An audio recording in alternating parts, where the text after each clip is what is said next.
ओम नमो भगवते वासुदेवाय।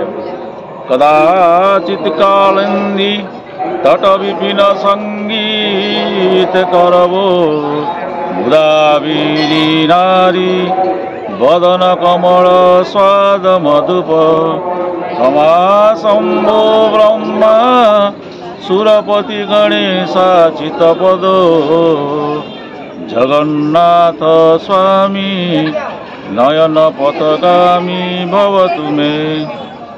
नमस्कार दर्शक बंधु, कटक 6ठ बाटालियन परिसर मु संजय कुमार शतपथी। आज बाहुड़ा यात्रा अवसर में समस्त शुभ मनासु।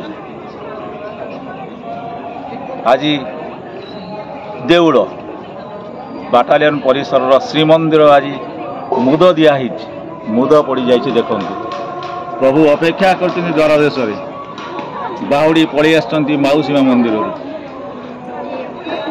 पोड़ पिठा खाइबे सुनावेश हेबे आसंता काली विजय करेंगे से रत्न सिंहासन। यही कार्यक्रम ए सुंदर आध्यात्मिक परिवेश को चलचंचल कर देइछन्ति एवं सनातनी मानक मध्य हिंदू धर्म बा जगन्नाथ प्रेमर वार्ता सृष्टि करिसन्ति, सचेतनता सृष्टि करिसन्ति। माननीय दुर्गपति श्री सूर्यनारायण मल्लिक दंपति एठी उपस्थित रही बुझा कौन रहिबो कालिकार कार्यक्रम सुनावेश लगी एवं रत्न सिंहासन विजय लगी। आउ यही अध्याय गोटे स्वतंत्र परिवेश आम सृष्टि करने को चाहबू जे देढ़शुर भाई बोर संपर्क ए सनातन धर्म कि पालिबे। दुर्गपति बनाम गजपति यही 6ठ बाटालियन गजपति पाट महादी महोदया कि भाड़े भाई बो आ देढ़शुर संपर्क बुझा से जगन्नाथ गोकार बलदेव भद्रा नकार भावे नथकारश्च सुदर्शन नमो भगवते वासुदेवाय। आपण ये बाटालियन गजपति माननीय दुर्गपति महोदया आपण काली ठारू ये जो गुंडीचा ठारू छेरा पहरा पर माननीय दुर्गपति सपत्नी जो आपण से गुंडीचा ठारू आपण गले चलती विष्णुकर पत्नी हो गले। तेणु बड़ भाई रही आपण पालिबे केमिति मानिबे बड़ भाई बलभद्र ओडिया परंपरा जहाँ अच्छी मानिबे आसले ओढ़णी जगन्नाथ दर्शन करी बलभद्र को छुईबे। मन घर उत्कंठा नहीं आसी रत्न सिंहासन को छुईबी मुंडिया टे मारी आ रत्न सिंहासन आपन को बारण हो गला। ये भाग्य भी कार न थाए एटा मोर सौभाग्य से ओडिया परंपरा मानी करी।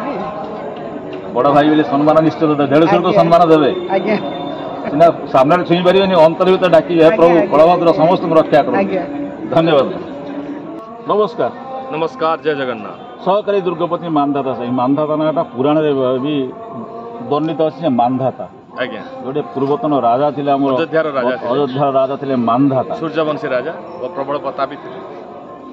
आपंकर मत प्रताप कम ना भगवान को दयारू किसी प्रताप ना कौन कहे आप जगन्नाथ मंदिर आज रत्न मुद दिखाई रथारूढ़ बर्तमान रथे तो बामन दृष्टा पुनर्जन्म न विद्यते रथ रथरे बर्तमान बामन अच्छा काली सुनावेश पोड़पिठा भोग लगे रथ सिंहासन को सी आसीजे कौन कहे अनुभव केमती लगे प्रभुंर आशीर्वाद आपण सब आम पाखे एमती आसुता एमती प्रभुंर धर्म प्रचार करूँ। प्रकृत में भगवान आशीर्वाद किसी करहबनी आ जगन्नाथ कृपा थिला बोली आज आम गोटे गुंडीचा मंदिर प्रतिष्ठा कर ता सहित आम आज रथ भी टाणी पारे।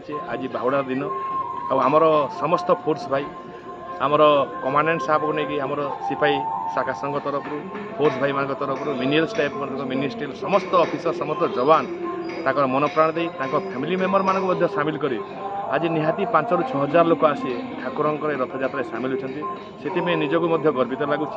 आ ठाकुरंकर रीतिनीति विषय आप जो कहले आम चेष्टा करूँ प्रभु तो पुरी अवस्थापित किंतु ये आम जमी प्रतिष्ठा कर आम रथ देखीचे सब चाहूँ कि ठाकुरंठू आम करने जदि कौटी भूल थी क्षमा देवे किंतु समस्त अंतर सहित मन प्राण दे ठाकुरंकर सेवार लगी। जगन्नाथ आउ गोटे रूप अच्छे राम अवतार रामंकर साथी रही हनुमान सुग्रीव जाम्बवान आपण रही आप दुर्गपति हनुमान सदृश आपण आहरी जाम्बवान सुग्रीव जड़े आपणकर महासंघर सभापति अशोक बाबू ଏବଂ ଆଉ ଜଣେ ଅଛନ୍ତି ବିମଳ ବାବୁ।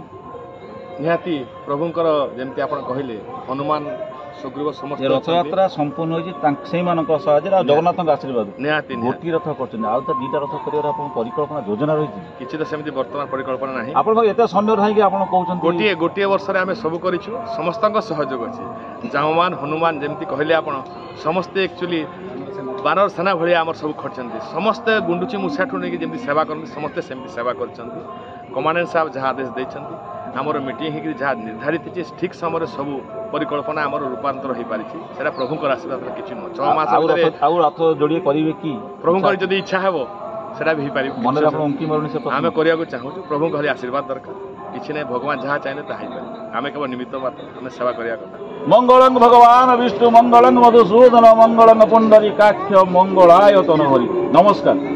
ଆପଣ ଏଠିକାର ଦୁର୍ଗପତି, ଗୁଣ୍ଡିଚାରୁ ଆପଣ ଗଜପତି ହେଇଯାଇଛନ୍ତି, କେମିତି ଅନୁଭବ ଲାଗୁଛି ଆଉ କ'ଣ ରୀତିନୀତି ଆପଣ ପାଳିବେ? ଯେଉଁ ଅନୁଭୂତିଟା ହେଇଛି ସେଇଟା ତ କେବେ ମାନେ ପରିପ୍ରକାଶ କରି ହେଉନି, ଅନ୍ତର ଭିତରେ ସେଇଟା ଅଛି। ତେଣୁ ନୀତି ଯାହା ଅଛି ଜଗନ୍ନାଥଙ୍କର ତାକୁ ସେ ପରମ୍ପରାକୁ ଆମେ ମାନିକି ଚଳିବା ପାଇଁ ଚେଷ୍ଟା କରିବୁ। କିନ୍ତୁ ଭଗବାନ ପ୍ରଭୁ ଜଗନ୍ନାଥ ଯେ ସାରା ବିଶ୍ୱ ନିୟନ୍ତା ସେ ଆପଣଙ୍କୁ ଘଣ୍ଟ ଘୋଡ଼େଇଛନ୍ତି ବୋଲି ଆପଣ ଏଇଟା ଅନୁଭବ କରିଛନ୍ତି? ନିଶ୍ଚୟ, ସେ ତାଙ୍କର ଆଶୀର୍ବାଦ ନଥିଲେ ଏତିକି କୌଣସି କାମ ହେଇପାରିନଥାନ୍ତା। ତାଙ୍କ ଆଶୀର୍ବାଦ ଥିବା ଯୋଗୁଁ ଏ ସବୁ ଘଟଣା ଘଟୁଛି ଏବଂ ଯାହା ଅସମ୍ଭବ ଜିନିଷ ସମ୍ଭବ ହେଇପାରୁଛି। ଆପଣ ଏଥର ରଥଯାତ୍ରାରେ ଆପଣଙ୍କର କୌଣସି ପ୍ରକାର ଆପଣଙ୍କୁ ନିୟୋଜିତ କରିନାହାନ୍ତି ଓଡ଼ିଶା ସରକାର। ସେଇ ମୋହନ, ତାଙ୍କ ନାଁ ମୋହନ ମାଝୀ, କିନ୍ତୁ ସେ ପ୍ରକୃତ ତାଙ୍କ ନାଁ ମୋହନ ଜଗନ୍ନାଥଙ୍କ ଅନ୍ୟ ନାଁ ବି ମୋହନ। ସେଇ ମୋହନ ଆପଣଙ୍କୁ ଯିବାକୁ ଦେଲେ ନାହିଁ ସେଠିକି, ଯାହାଫଳରେ ଆପଣ ରକ୍ଷା ପାଇଯାଇଛନ୍ତି ବୋଲି ଏଇଟା ବି ଜଗନ୍ନାଥଙ୍କ ମାନେ କୃତଜ୍ଞତା କି ଆପଣ କରିବେନି? ଆପଣ ନିଶ୍ଚୟ ଆପଣ ଯେଉଁଟା କହୁଛନ୍ତି ସେଇଟା 100% ସତ। କାରଣ ଯେତେବେଳେ ମୋର ତ 17 ବର୍ଷ ହେଲା ମୁଁ ପୁରୀରେ ରଥ ଡ୍ୟୁଟି ଟ୍ରାଫିକ୍ ଡ୍ୟୁଟି କରେ, କିନ୍ତୁ ଏ ବର୍ଷ ବି ମୁଁ ଭାବିଥିଲି ନିଶ୍ଚୟ ମୋର ପଡ଼ିବ, ମୋତେ କେହି କାଟିପାରିବେନି। କିନ୍ତୁ ସେ ଏଠି ଯେଉଁ ଆମର ଗୁଣ୍ଡିଚା ମନ୍ଦିରରେ ମୁଁ ରଥଟି ପ୍ରଥମ ଥର ପାଇଁ କରାଗଲା, ତାହା ସେଇ ଜଗନ୍ନାଥଙ୍କ ମହାପ୍ରଭୁଙ୍କର ଯଦି ଆଶୀର୍ବାଦ ନଥାନ୍ତା ମୁଁ ଏଠି ରହିପାରିନଥାନ୍ତି। ନିଶ୍ଚୟ ମୁଁ ପୁରୀ ଯାଇଥାନ୍ତି, ଯାଇଥିଲେ ପାଲରେ ପଡ଼ି ଯାଇଥାନ୍ତେ। ସେ ନିଶ୍ଚୟ ସେ ଭଗବାନ ମୋତେ ଜାଣିକି ରଖିଛନ୍ତି, ନା ତୁ ଗଲେ ସେଠି ପାଲରେ ପଡ଼ିଯିବୁ, ତେଣୁ ତୁ ରହିଯା। କାରଣ ତୁ ମୋର ଗୋଟାଏ ଆଖି ସୂର୍ଯ୍ୟ, ଗୋଟାଏ ଆଖି ଚନ୍ଦ୍ର, ସୂର୍ଯ୍ୟ ତୁ ପଳେଇଲେ ମୁଁ ଗୋଟେ ଆଖି ଏକ କଣା ହେଇଯିବି। ତେଣୁ ସେ ଆପଣଙ୍କୁ ରଖିଦେଲେ ପାଖରେ। ନିଶ୍ଚୟ, ତେଣୁ ଜଗନ୍ନାଥଙ୍କ ଦୟା ନିଶ୍ଚିତ ଅଛି। ନିଶ୍ଚୟ ଜଗନ୍ନାଥ ଦୟା ନଥିଲେ କୌଣସି କାମ ସମ୍ଭବ ହୁଅନ୍ତାନି। ଏବଂ ଏତିକି ଯଦି ମୁଁ ପୁରୀ ଯାଇଥାନ୍ତି ନିଶ୍ଚୟ ମୁଁ କିଛି ଅସୁବିଧାର ସମ୍ମୁଖୀନ ହେଇଥାନ୍ତି। ଆଉ ଗୋଟେ ଜଗନ୍ନାଥଙ୍କ ଆଶୀର୍ବାଦ ଅଛି, ଆପଣଙ୍କ ଝିଅ କ'ଣ ବିଏବିର ଶ୍ରେଷ୍ଠ କୃତି ଛାତ୍ର ଭାବରେ ଉତ୍ତୀର୍ଣ୍ଣ ହୋଇଛି? ହଁ, ତାକୁ ବି ଜଗନ୍ନାଥଙ୍କର ଆଶୀର୍ବାଦ ରହିଛି। ସେ ତାର 12th +2ରେ ତାଙ୍କ ସ୍କୁଲ ଟପର ହେଇଛି ଆମର ପୋଖରୀପୁର ଡିଏଭିରେ। କ'ଣ ଭାବୁଛନ୍ତି? ଆମେ ତ କିଛି ଆପଣଙ୍କୁ ଆଉ ପଚାରିବାର କିଛି ନାହିଁ। ଆଉ ଜଗନ୍ନାଥଙ୍କ ସବୁ ଜାଗା କ'ଣ ଆପଣ ନେଇଯାଇଛନ୍ତି? ସେ ଭଗବାନଙ୍କର ଯାହା ଅଛି ଯାହା ଦଉଛନ୍ତି ଆପଣଙ୍କ ପରିବାରକୁ ଜଗନ୍ନାଥ ପରିପ୍ରକାଶ କରି ହଉନି। ସେଟା ଆପଣଙ୍କୁ ଜଗନ୍ନାଥ ଏମିତି ଶଙ୍ଖରେ ପୁରେଇ ଚକ୍ର ଉଭାରି ରଖନ୍ତୁ, ଏହା ହିଁ ଆମର କାମନା। ଆପଣ ଦୁଇ ଜଣଙ୍କର ଦାମ୍ପତ୍ୟ ଜୀବନ ସୁଖମୟ, ଆପଣଙ୍କ ପରିବାର ସବୁ ଜାଗା କୁଶଳ ଆପଣଙ୍କୁ ଓଜାଡ଼ି ଦିଅନ୍ତୁ। ଜୟ ଜଗନ୍ନାଥ।